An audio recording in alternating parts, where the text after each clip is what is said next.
네, 반갑습니다. 대학과 학생의 연결고리 입시통 나쌤입니다. 자, 오늘은 생활기록부 관련 면접, 여러분들의 교과학습 발달사항 밑에 적혀있는 교과별 세부 특기사항, 봉사활동, 독서활동, 네 번째가 행발, 이 총 4가지에 대해서 대인 면접 시 질문이 어떤 식으로 나오게 되고 우리는 답변 준비를 어떻게 해야 하는지에 대해서 알아볼 거예요. 여러분들이 이런 준비를 철저하게 하게 된다면 예상 질문이 그대로 면접에서도 나오게 되고 또 똑같이 나오지 않게 되더라도 여러분이 이 4가지 항목에 준비한 내용들을 다른 질문에도 응용할 수 있게 되어 있어. 먼저 제일 첫 번째 살펴봐야 될 항목이 바로 교과별 세부 특기사항이야. 이름 자체에 벌써 어떤 질문이 오고 여러분은 어떻게 대답해야 되는지가 드러나고 있어. 특기사항을 위주로 정리를 해야 돼. 우리가 흔히 학생을 평가할 때 수업 태도라든가 성취도 이런 것들을 가지고 선생님들이 평가해서 기록을 하게 되어 있는데, 원래는 선생님들이 작성을 하셔야 되는데 학생들이 초안을 적어서 주면 그대로 올려주는 선생님, 또는 변형을 해서 올려주는 선생님, 또는 문제를 제기해서 이거는 네가 하지 않았기 때문에 내가 인정을 해줄 수 없다라는 선생님으로 분류가 되기도 해요. 거의 복붙이 많아서 심지어는 학생이 잘못한 오타를 그대로 생활기록부에 기재해서 나중에 문제가 생기는 경우도 발생하고 있어. 먼저 이 세특에서 가장 중요하게 봐야 되는 거는 여러분이 지원한 전공, 학과와 관련이 있는 과목들이야.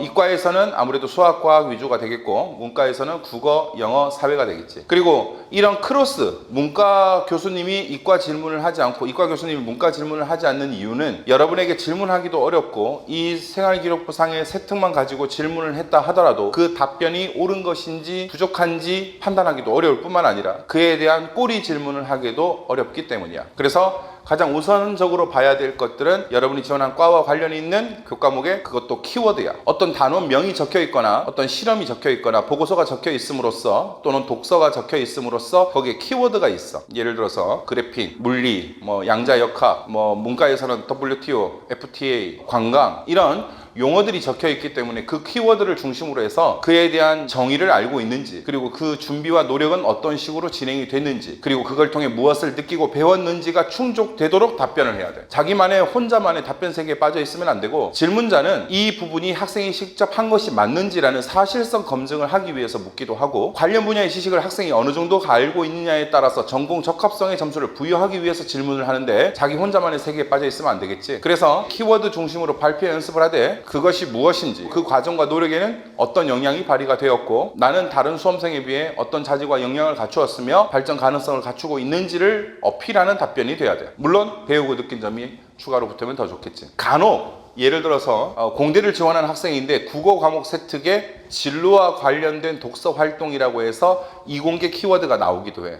여기에도 물어볼 수는 있어. 교수님이 질문을 할 땐 자신이 어느 정도 알고 있는 것 위주로 묻기 때문에 그래야 학생에게 잘못된 것을 지적해 줄 수 있고 궁금한 거를 꼬리 질문을 할 수 있기 때문에 키워드 중심으로 발표 연습을 하는 게 좋아. 그리고 국영수과사 외에 제2 과목들, 도덕, 기가, 한문, 미술, 음악, 체육, 중국어, 일본어 같은 이런 것들은 지원하는 학생에 해당되는 과목만 준비를 하면 돼. 예를 들어서 중국어에 대한 세특이 있어. 근데 내가 중어 중문학과를 지원해. 그럼 당연히 거기에 언급되어 있는 내용들에 대해서 중국과 교수님들은 관심을 가지고 물어보겠지. 그런 학생들은 제2 과목들도 준비를 해야 되겠어. 자, 다음에 세특에 보면 우리가 흔히 수업 태도가 바르고 집중도가 있으며 수업에 참여에 열의가 뛰어나며 과제를 충실히 수행해 오고 이런 멘트들이 있는데 수학 과제를 열심히 했다고 되어 있어요. 왜 열심히 했죠? 이거보다 더 이상한 질문이 있어? 수업에 대한 열의가 뛰어나다 그랬는데 어떤 측면에서 열의가 뛰어나죠? 교사가 학생을 보고 평가한 멘트야. 그런데 그게 너무 뻔하고 일반적이고 복사해서 붙여넣기에 그런 멘트들은 교수님도 알기 때문에 물어볼 게 없어. 그러나 앞서 언급한 키워드라는 것은 그 과목과 그 단원을 배울 때 나오는 등장하는 용어들이고 그것을 학생이 알고 있는지를 평가하기 위해 묻기 때문에 흔히 일반적으로 복사하기, 붙여넣기를 해서 한 멘트들은 따로 준비할 필요가 없다고 보면 돼. 그리고 마지막으로 세특에서 준비해야 되는 내용은 뭐냐면 일단 형광펜 같은 걸로 키워드를 방금 앞서 언급한 것처럼 키워드를 체크를 해서 그것을 내가 말하는 연습을 해봐야지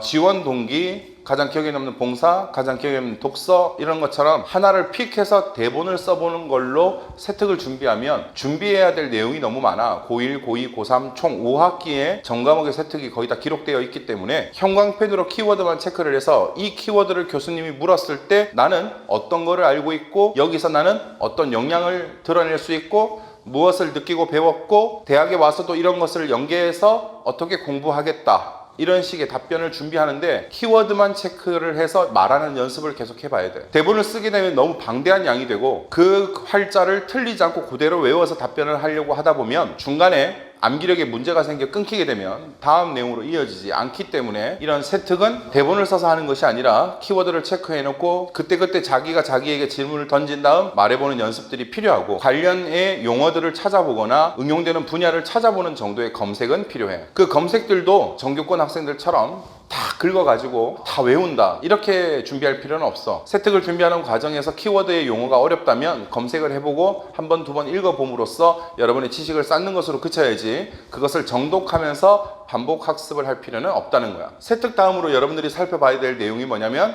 바로 봉사활동이야. 봉사활동이 거의 없는 학생들은 그 이유를 물어볼 수도 있고, 일단 봉사는 우선순위가 뭐 더 중요하다 덜 중요하다의 개념은 없는데 일단 교회 봉사를 먼저 중점적으로 준비해 볼 필요가 있고, 그 교회 봉사 가운데서도 사회적 약자층에 해당이 되는 것들이 있어. 한부모 가정, 장애우들, 아동보호센터, 노인요양병원 같은 사회적 약자계층에 대한 봉사들을 일단 우선순위가 되겠고, 그로 인해서 내 인성, 가치관, 도덕, 공동체 의식 같은 것들이 드러날 수도 있어. 뭐 몇 시간을 했냐라고 묻는 게 아니라 그 항목을 보고 이 봉사를 했는데 여기에 대해서 소개해 볼래요? 이렇게 묻거든. 저는 천사의 집을 봉사했습니다. 참 좋은 시간이었고 오히려 제가 더 많은 것을 배우고 오는 값진 시간이었습니다. 이렇게 답변을 하는 것보다는 천사의 집에 봉사한 것이 기억에 남습니다. 그곳은 어떤 기관으로 주로 어떤 사람들이 있는 곳이고 거기에서 주로 어떤 활동들을 했습니다. 그 활동을 하면서 저는 어떤 것들을 구체적으로 느끼고 배웠는데 이후에도 이런 봉사를 계속 이어가고 싶다는 생각을 어떤 이유 때문에 하게 되었습니다. 또는 저는 엔지니어를 꿈꾸는데 거기에 계신 분들이 생활하는 가운데 어떤 것들이 불편한 걸 알게 되었고, 제가 만약 엔지니어가 된다면 그런 부분들을 개선할 수 있는 제품을 개발해 보고 싶다는 생각을 하게 되었습니다. 뭐 이 정도로 마무리할 수 있겠지. 우리가 자소서 1, 2, 3번에도 배우고 느낀 점이 있고 면접 때에도 배우고 느낀 점을 많이 물어보는 이유가 결과보다 과정을 듣기 위해서야. 그런데 봉사활동에 기록되어 있는 그 항목을 가지고 무슨 요양병원 몇 시간, 무슨 아동센터 몇 시간, 그거를 똑같이 언급을 다시 한다고 해서 좋은 평가를 받을 수는 없어. 마지막에 배우고 느낀 점은 나의 인성이나 가치관이나 공동체 의식이 드러나도록 마무리를 하든지, 다른 친구들이 대부분 우리 전국의 모든 수험생들이 비슷한 동아리, 비슷한 봉사활동을 해왔거든. 나만 특별한 봉사를 했기 때문에 나만 가산점을 받는 게 아니야. 그리고 그 정도의 이야기는 다른 친구들도 할 수 있어. 가령 예를 들어볼게, 두 가지만. 요양병원 봉사를 대부분의 고등학생들이 많이 했어. 청소를 도와드리고 급식 보조를 해드리면서 병원에 계신 할아버지 할머님들을 친할아버지 할머니라 생각하고 친구들과 장기자랑을 준비해가며 뭐 이런 식으로 다 비슷하게 준비를 한단 말이야. 그러면 교수님이 무릎을 탁 치면서 장기자랑을 준비해 갔다고? 이야, 너 정말 대단한 학생이구나. 요양병원 봉사를 했다고? 넌 정말 최고의 학생이야.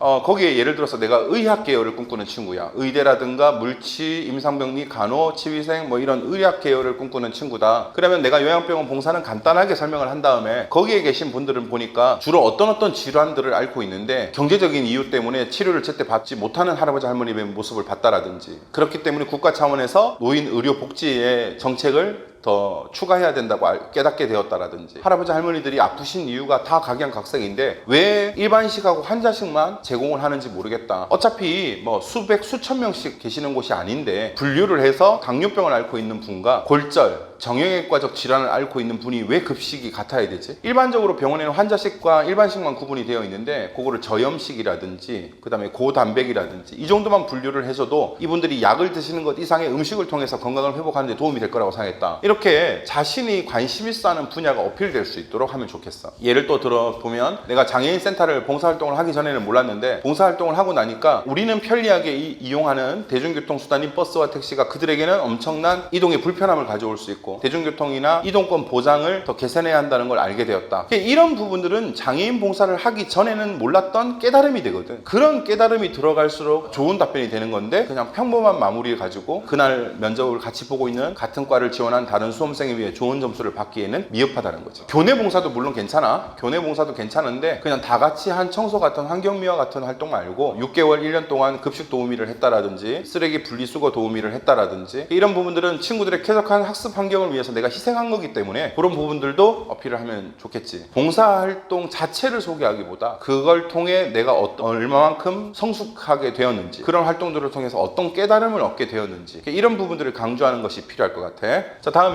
독서활동인데, 독서는 지금 이 시즌이 되고 수시 접수가 끝난 상황에서 수능 전에 많은 학생들이 이제 면접을 준비하는 과정에서 고등학교 1학년, 2학년 때 읽었던 이런 책의 내용이 생각나지 않는다고 책을 다시 구해서 보고 있어. 물론 올해는 코로나 때문에 도서관 공무원이 지금 문을 거의 다 많이 닫아놨기 때문에 그런 양상이 예전보단 덜한데, 사람이 살면서 한번 읽었던 책의 내용을 죽을 때까지 그 내용을 다 기억하지는 않잖아, 그지? 면접에서 질문하는 교수님들 또한 마찬가지야. 책 관련 목록이 존재하고 그걸 물었는데 학생이 한마디도 못해. 그러면 읽지 않고 거짓을 올린 것밖에 되지 않기 때문에 그에 대한 대비 정도가 필요하지. A라는 책을 읽었는데 여기 72쪽에 무슨 내용이 나오지? 여기에 주인공은 누구와 만나서 어디로 가지? 이렇게 묻지 않는다라는 거야. 여러분들만의 독서 목록을 먼저 만들어야 돼. 생활기록부 독서 목록 전체 가운데 1순위가 전공 직업 관련 책이야. 두 번째가 문과 이과의 계열 관련 책을 일단 먼저 다 뽑아내. 공대 교수님이 베스트셀러인 인문학적 책을 가지고 물으실 수는 있어. 하지만 그 내용을 말하고 배우고 느낀 점을 말해도 본인도 잘 모르시고 그러면 잘 묻지 않겠지. 확률이 떨어진다는 거야. 우리가 생기부 지금 처음부터 끝까지를 살펴보고 있는데 가성비가 있는 대비를 하자는 거야. 그냥 단순히 내 생기부의 글자를 다 외우고 거기에 관련된 모든 내용을 답변하기를 원하는 게 아니라 적은 시간을 투자해서 고효율의 면접 대비를 하자는 취지로 지금 설명을 하고 있어. 그래서 독서 목록 중에서 두 가지 항목에 해당이 되는 전공 적합이라든가 계열 구분에서 해당되는 책을 먼저 빼내. 그래서 워드로 쳐보는 거야. 책 제목, 작가, 그다음 출판사, 내용, 배우고 느낀 점, 이렇게 표로 그리기를 해서 이 5개 항목이 들어갈 수 있도록 만들고, 그 책의 권수는 여러분의 읽은 책 리스트 가운데 앞서 언급한 이 두 가지 항목에 해당되는 책들을 위주로 하면 좋겠어. 책 제목과 작가와 출판사는 그대로 적는데 문제가 없겠지. 생활기록부를 보고 적으면 되니까. 그 다음에 내용을 적어야 되는데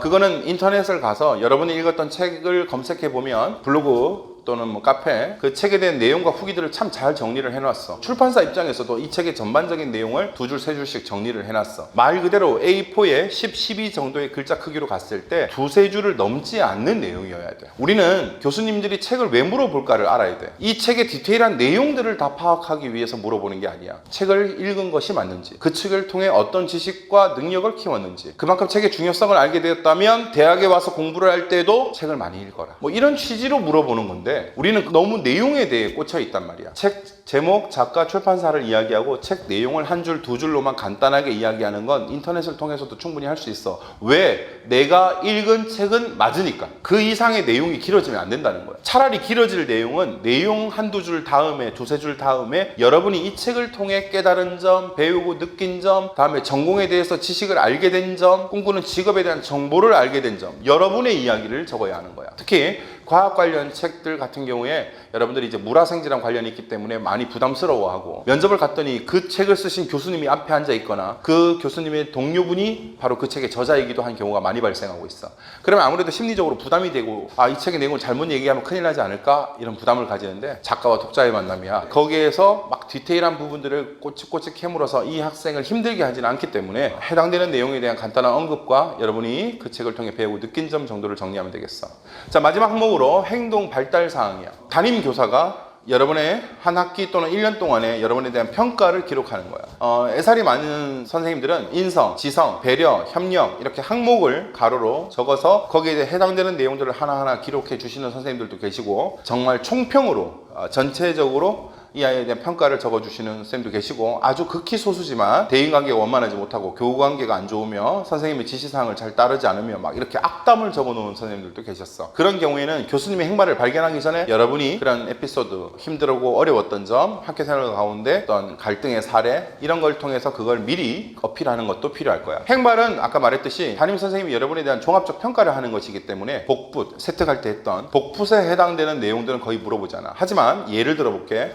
리더십이 우수하다는 평가를 하고 있습니다, 선생님이. 그럼 학생은 왜 본인이 그런 평가를 받았다고 생각합니까? 또는 학습적 역량이 우수해서 다른 친구들의 학습을 많이 도와줬다라고 되어 있는데 구체적으로 어떤 과목을 어떻게 도와줬습니까? 배려 정신이 남다르다고 되어 있는데, 그럼 그 관련 분야의 활동에 교내외 관련 활동으로 배려를 실천한 사례가 있으면 말해보세요. 이것도 마찬가지로 사실성 검증, 그리고 이 학생에 대한 올바른 평가인지를 확인하는 면접이기 때문에 여러분들이 그에 대한 키워드만 체크를 해서 답변 준비를 하면 돼. 여러분 입장에서 선생님이 왜 나를 그렇게 평가했을까라는 에피소드나 내용에 설명이 들어가면 좋겠어. 여기서도 마찬가지로 뻔한 이야기, 그리고 모든 학생에게 흔히 좋은 평가를 하기 위해 호의적인 멘트들은 별로 질문거리가 되지 않는다라는 거예요. 그래서 키워드를 뽑아내고 그 키워드에 대한 설명과 에피소드들을 제시해 줌으로써 답변 준비를 하면 되겠어. 자, 이상으로 생활기록부 관련해서 대인 면접에서 물어볼 수 있는 항목들을 생기부 첫 페이지부터 마지막 페이지까지 살펴봤는데, 구독과 알림을 해놓으신다면 필요한 정보를 놓치지 않으실 수 있습니다.